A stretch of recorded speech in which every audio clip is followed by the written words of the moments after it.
I'm not always such a dreamy girl, listening to the sea calling me. My father calls me three-sided Sophie.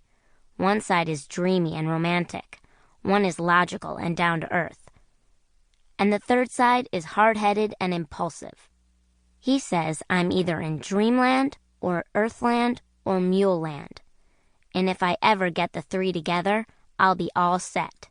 Though I wonder where I will be then.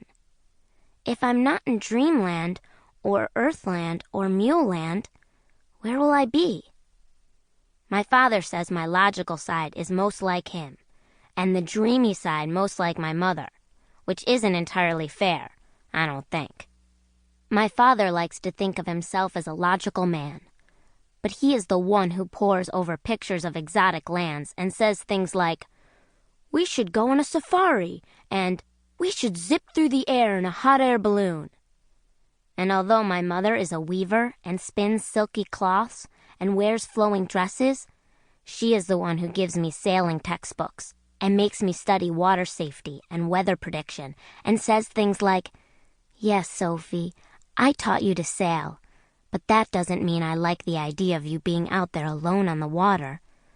I want you to stay home, here, with me, safe." My father says he doesn't know who my hard-headed mule side resembles.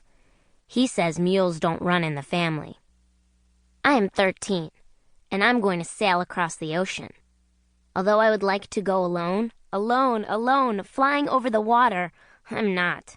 My mule self begged a place aboard a 45-foot sailboat with a motley crew, 3 uncles and 2 cousins. The uncles, Stu, Mo, and Doc, are my mother's brothers, and she told them, "If the slightest harm comes to my Sophie, I'll string you all up by your toes." She isn't worried, although maybe she should be, about the influence of my cousin Brian. Quiet, studious, serious Brian, but she frets over the bad habits I might learn from my other cousin, Cody. Cody is loud, impulsive, and charming in a way my mother does not trust. "He's too charming," she says, "in a dangerous sort of way." My mother isn't the only person who is not thrilled for me to take this trip. My uncles, Stu and Mo, tried their best to talk me out of it. It's going to be a bunch of us guys, doing guy things, and it wouldn't be a very pleasant place for a girl. And, "Wouldn't you rather stay home, Sophie, where you could have a shower every day?" And, "It's a lot of hard work," and yakety-yak they went. But I was determined to go, and my mule self kicked in, spouting a slew of sailing and weather terms, battering them over the head with all the things I'd learned in my sailing books, and with some things I'd made up, for good measure.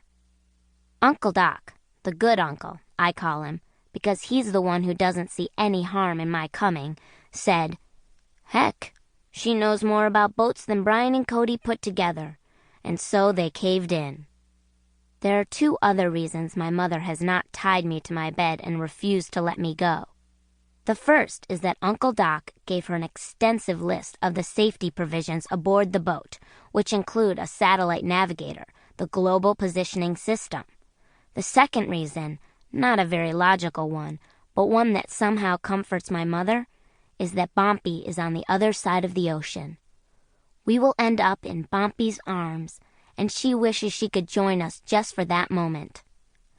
Bompie is my grandfather, my mother's father, and also Uncle Doc, Stu, and Mo's father, and he lived with my parents for many years. He's like a third parent, and I love him because he is so like me.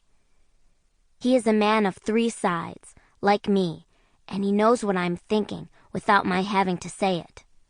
He is a sweet man with a honey tongue, and he is a teller of tales. At the age of 72, Bompie decided to go home.